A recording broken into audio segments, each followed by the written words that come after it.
I'm Renee. I'm an epilepsy warrior from WA. I was going to talk a bit more about diet and epilepsy.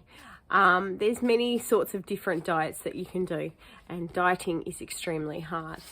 But with epilepsy, there is the ketogenic diet, but you don't have to go full throttle. I think more a low-carb diet is probably best, especially the best way to start. I'm reading a new book called Grain Brain, and it shows how bad wheat and rice and all that sort of thing is.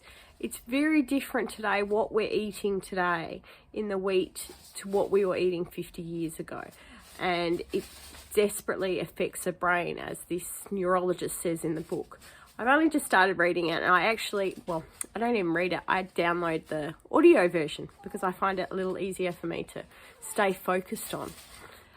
And it's interesting. So, like I say many times, the ketogenic diet does work for me. I'm probably more so dirty keto or a low carb diet, but I definitely try and stay away from the sugar because I do find that it brings me down.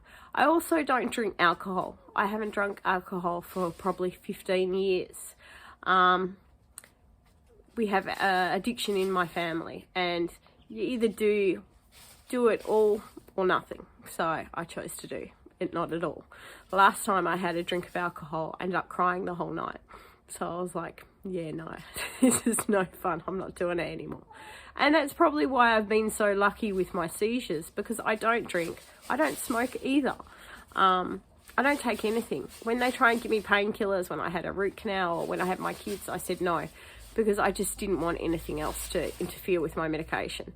And that's what has worked for me clearly, because I have been so long seizure free. I've been 5 years seizure free, and before that I was 4 years seizure free, and before that I was 3 years seizure free, and before that I think it was 2 years seizure free.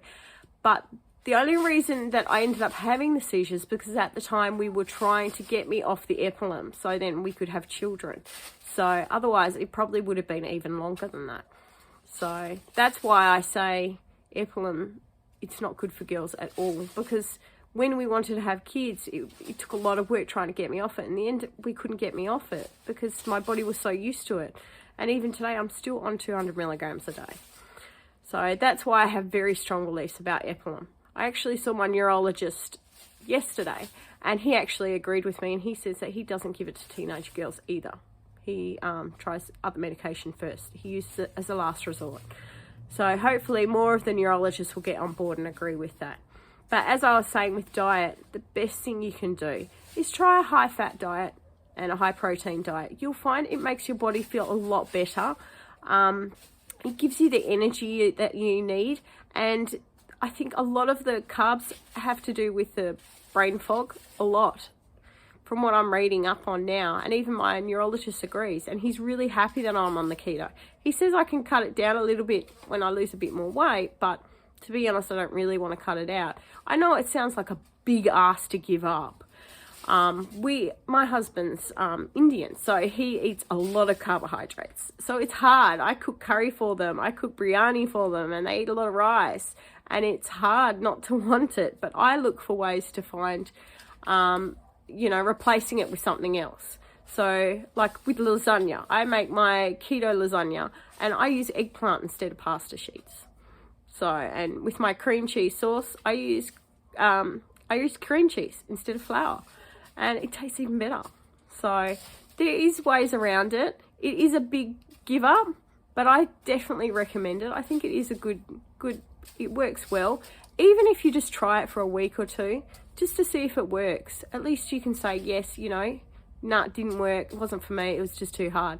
But at least you tried it, and you may find it helps you. You may find it doesn't. But a few people have asked me more to talk more about my diet, and hopefully this is a bit more information to help you. But as I say, sugar is definitely bad, and I know it's a hard thing to give up, but there is a lot of sugar-free things out there. No sugar is great. I eat, because it doesn't have methitol. You have to always look for methitol. The stevia and that isn't too bad, and the ethitol, I think it's called. But the no-shoe products are really quite good, and I'm eating those every now and again. But at the moment, I'm trying to cut down a bit because I'm trying to lose a few kilos and get off the sugar altogether. So, but there's a lot of options out there today that are very helpful. You have to double check what the sweeteners are, because you could be eating things like the Atkins bars that have methitol in it, and basically it's not even doing anything for you. It's basically you eating a chocolate bar. So I hope this information is helpful, and I hope you enjoy my videos. Take care, stay seizure safe, bye.